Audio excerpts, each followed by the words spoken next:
The Gebbie Foundation is a wonderful organization that's been in business for a little over 50 years. We celebrated our 50th anniversary 2 years ago.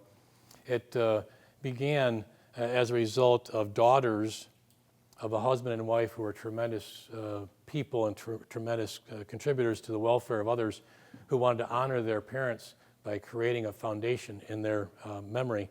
And so they were very successful, and in 1964 established the Gebbie Foundation through their estate, the death of the last surviving daughter, and it ended up being placed in Jamestown. I'll give you more of the details at another time. But they started the foundation with a $10 million endowment. And that $10 million over the last 53 years has been invested very effectively, evidenced by the fact that $130 million has come out of that foundation and been reinvested primarily in and around the city of Jamestown. And our endowment, even in this challenging marketplace, stands at $65 million. So I tell that to people because so many people think there really isn't anything I can do to really have impact, short-term or long-term. But that's a lesson in the compounding of interest and investment and the capacity for generations. We're now 53 years later, having impact like our foundation has never had before, arguably as the Gebbie family never had when they were alive. But it was about intentional investing and designing your investments in such a way that can really give that. So I'm not in the investment business, but those of you who are, I'd be glad that you could use us as an example for your businesses on why people ought to engage in that. But here's what the Gebbie Foundation does. I've got a very talented board of directors of 8 people.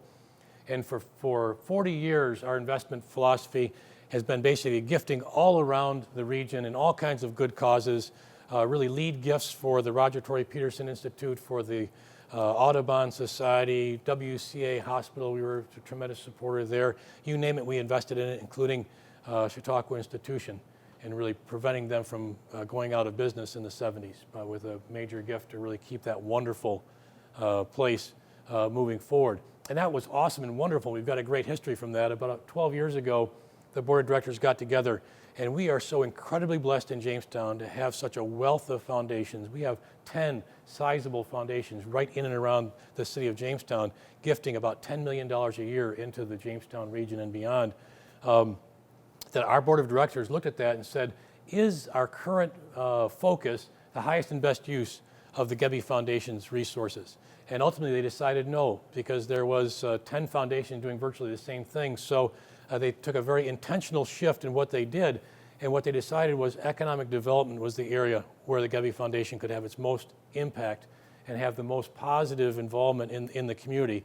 And so that the foundation board members advised those who'd been long recipients of support from the Gebbie Foundation that they were going to receive the same amount that year, one half the next, and one half of that amount the third year, to kind of allow them to make the shift to other means of support, and committed to a whole-scale change in downtown Jamestown, led by the $20 million investment in the creation of the currently Jamestown Savings Bank Ice Arena, soon to be Northwest because of that transition in that business, arena, which is a state-of-the-art 2-pad ice rink, and a very under-recognized fact with regard to the arena is that there's 400,000 turnstile visits every year at that ice arena. So those of you that are in business, you want exposure. Now granted, some of them are local hockey aficionados that are there in and out of there every week. But think about that. One location in Jamestown receiving 400,000 visits through their turnstiles there. So if you're talking about thinking about business opportunities or who you want to be connected with, that's it. That sits in an area of the city of Jamestown. Those of us who lived there a long time may appreciate this story, that when I was practicing law, I appeared with a client in front of Judge Alessi, our city court judge. Some of you might know Sam.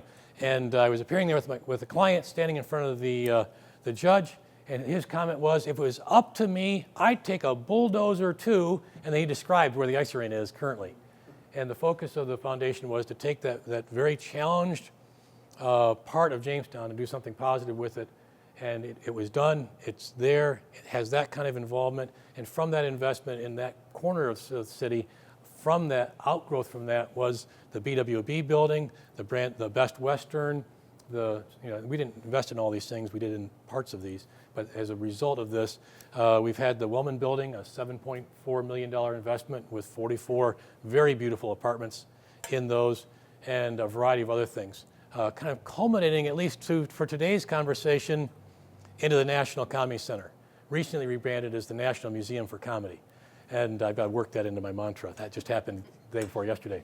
The Gebbie Foundation was one of the lead gifts there of $6 million to really help establish that as a viable project, following a significant investment of many people in the Gateway train station, our historic train station that went from a place I watched for 12 years as a lawyer in an office in the Furniture Mart building, slowly collapsing into itself.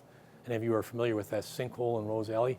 So that was about a $14 million investment in that facility to really make it what it is. It's an absolutely gorgeous, fully restored train station. And what you are going to see happen here with the national, I have the next step on these slides. What's going to happen with that train station is the National Museum of Comedy is going in there and it's taking what we know is the BPU building on the corner of Washington and 2nd Street. You'll see a wrap around the outside of it now that depicts what the National Museum for Comedy is going to be.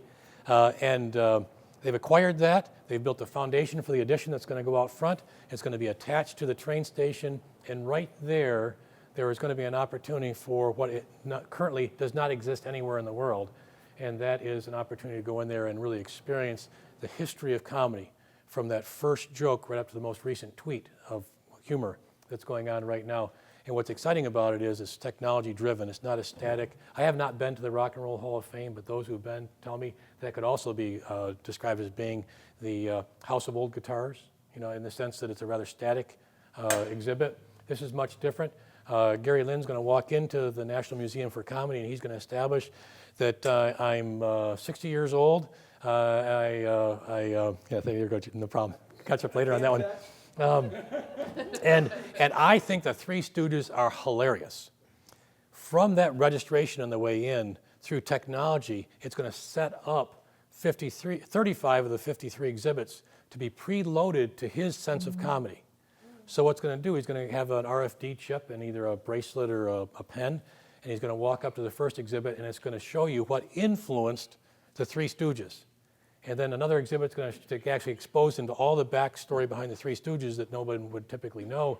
And then going forward, it's going to cue up the rest of it so that it's his own particular humor that and then at the end of the day, when he goes to check out, he'll be in a room with a multitude of monitors, and he'll be able to experience what he just experienced, because it'll condense it into something that he can then take with him on his smartphone or his tablet or whatever else, or upload to his Facebook page or whatever he wants.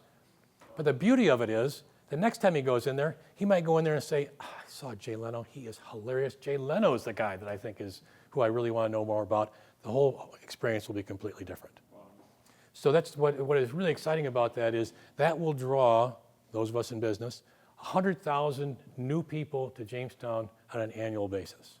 So think about what the economy and opportunities are for 100,000 new eyes, ears, and pocketbooks in the city of Jamestown. So we are very intentional about our support for that, not only in the $6 million gift, but I'm also serving on the organization that's raising money for an endowment so that can constantly have its technology refurbished and rebooted and not be in a situation where it's out asking for dollars to do that. So that's really, really exciting. And it's impossible to understate the impact that's going to have on Jamestown and the region. And that's all builds out of where we're positioned in the desire of New York State collectively to find a way to lure more people to the state. But more specifically, 8 million people go to Niagara Falls on an annual basis. Their average spend is about $44. That's because they stop, look, get back in their car, and off they go. And as a business model, what New York State wants to do, Western New York wants to do, is they want to capture some of those and make their opportunities so compelling that they can't stop and go. And by establishing Jamestown as the southern anchor, it's virtually impossible to do what you can do in Niagara Falls, do what you're going to be doing in Jamestown, and all the points in between without staying.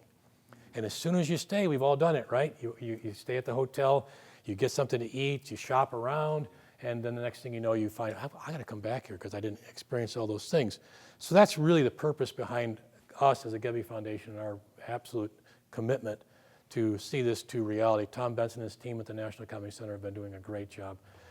Construction's already started. The bids for some significant amount of the work has gone out. E.E. Austin's going to do this initial phase, so it's real, it's happening, it's safe for business people to get out in front of this. So here's what I'm going to show you, opportunities that we at the Gebbie Foundation are promoting and pursuing, and that is as a result of an international firm called AECOM. If you want to see something interesting, just Google AECOM, C-O-M, one series of letters.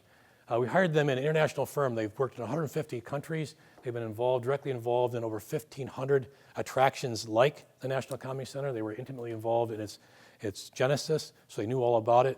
Gebbie Foundation hired them in because what I wanted them to tell me was, we're all familiar with the Cabela's effect, whether you realize it or not.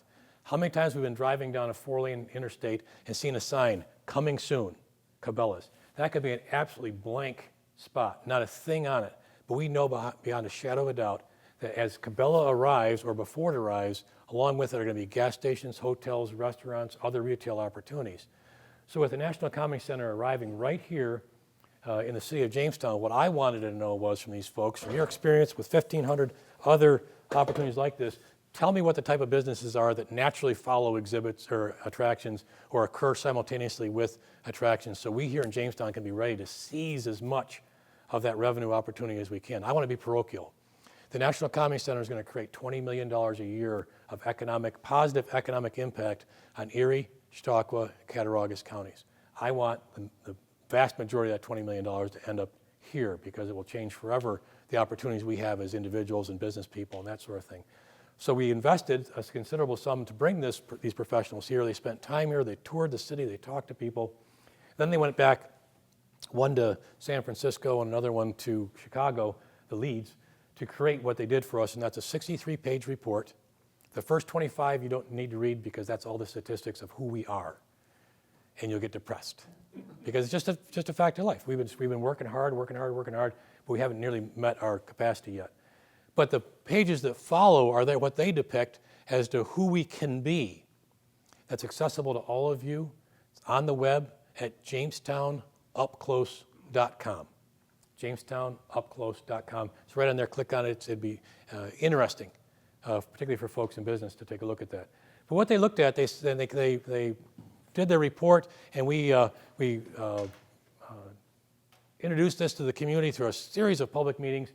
But here's one storyboard from that. You might not recognize this, but this is downtown Jamestown. And for them, the focus was, hey guys, you are missing the boat. You have waterfront. You have waterfront in the city of Jamestown, and what city wouldn't die for waterfront? And they pointed out San Antonio, for example. You know, a little sliver of water runs through San Antonio. I haven't been there. My folks were there, and they said, Greg, you wouldn't believe it. A little sliver of water, restaurants, cafes, music, dancing. So they said, first and foremost, you've got this great asset that's not used as well as it could be. You are connected to Chautauqua Lake, and what you need to do is you need to accentuate, program, and take advantage of this and make this connection to Chautauqua Lake. That opportunity became so much more exciting when Peter Krogh and his partner, Hart, I can't think of his first name, just committed to a $24 million construction project right in Celeron, right on the site of the old Ferris wheel in the park right down there. A 4-diamond resort hotel, $24 million investment. If you have some money to invest, my recommendation is find yourself a spot in Celeron, buy it quick, because there's no way that you can have a $24 million investment like that happen and not realize the upside from that if you've got the capacity to do that. Peter Krogh's done this in 2 different locations already, one in the Finger Lakes, and I think the other one's in Watkins Glen. So this is not some unproven guy. He also built the BWB building. He's built a variety of other buildings, very large regional developer. I'm trying to give business leads here, in addition to what I'm going to tell you a little bit about my faith here in a minute. So that's happening there. That's going to draw more attention to Celeron. And then there's this beautiful trip. It's like going through the Nile, or the Amazon, only it's narrower, until you get down to about here. And we've got some work to do once you hit Jamestown. But that's a natural way for us to draw people off Chautauqua Lake into Jamestown, all the while investing in us and our business opportunities. So this gives you an idea of kind of the storyboard and we'll call it the chessboard that the Gebbie Foundation is working on, trying to take existing assets, put them into play, in anticipation of the National Comedy Center coming here and drawing 100,000 people. We're investing in supporting heavily the Reg, and I'm going to be able to see it from here, but the Reg Linné Theater and the complex there, because we see that as the eastern bookend of the downtown, with the arena and the National Comedy Center on that end, and very soon we'll expand out beyond that. But what we're looking to do is draw people to the infill investment in between those spots and really draw people from the front door of the National Comedy Center right into our city through lighting and drawing in the right kind of businesses and adding a sense of fun to downtown Jamestown. Here's a big admission and confession for those who've been in Jamestown for a while. Von Davies, the urban designer and architect from AECOM, toured through the city with 3 or 4 different people, very bright, came up with these drawings. And he said, Greg, I know what you want to be is the Cooperstown of comedy. I said, you're absolutely right. That's what the National Museum for Comedy is all about. That's who we are going to be, is the Cooperstown of comedy. And Von grew up in South Africa, so if you can appreciate the accent, it was great, just fun to listen to. What he said was, Greg, I know that, and you can do it. I'm confident. We know our design is going to help you to do that, and you can make this happen. But right now, there's no sense of fun in Jamestown. And I said, okay, all right, baseline, introduce fun. So that's another thing that the Gebbie Foundation and others are doing, working to make that happen. If you want to be involved with our hands and feet in the city of Jamestown, you need to connect with Greg Lindquist and the Jamestown Renaissance Corporation. That is the Gebbie Foundation's hands and feet and arms and legs into the city, trying to connect directly with business people who already exist and connect business people who don't already exist in Jamestown into Jamestown. So that's a lot of information, but that tells you kind of the overall, and we have ideas and opportunities for all of these spots in here, and are just trying to make sure we're trying to help connect the right opportunities there. But visioning, sometimes in Western New York, and those of us who've lived there our whole lives, it's in the water, it's in the air, it's in the soil, something about it, people would argue, has us naturally, have a natural tendency towards negativity. I personally believe it's because we've worked hard for generations to try and persevere. And when you work for generations to persevere, it's awfully hard to look beyond that to see what's possible. You kind of just nose right to the grindstone. I got to make it through this next series of obligations. So the beautiful thing about folks when you hire them like AECOM, they don't have that problem. They professionally and intuitively have the exact opposite genes. So what I'm going to show you here are 4 storyboards of what I believe can and will happen in the city of Jamestown, and we're committed to try and help make those take place. So let's start with the most dramatic and easiest to describe. The actual exists in the small photograph, and I'll leave these and you guys can look at them later. The actual is here. This is what's envisioned. This is what is currently the Lucille Airwright Museum property on the corner of 3rd and Main, single-story 70s cement structure that really was just an effort to save a building that burned. They just put a wrap around it, a different roof. It's a nice little exhibit space and that sort of stuff, but it's not doing anything on our major intersection in the city of Jamestown. If you think about that, Main and 3rd, that's the genesis, of where people come. Where's the center of their city? That's where it is. So Von says that's really not doing you any favors. There's other opportunities. So what he did, sorry, Jason and Nina, apologize, is said, this is what you ought to have. You ought to have a 3 or 4 story structure that matches the architecture going down to Willow Bay in that facility, beautiful structure there, up the hill, going up Main Street with the facade work that the Jamestown Renaissance Corporation helped do on those buildings going up. Commercial, office, residential, who knows? There's opportunities on all this. And that's a vision for that space that's much different than we currently exist. The other one that is relatively easy to, we'll skip that because on time purposes, but this is the train station.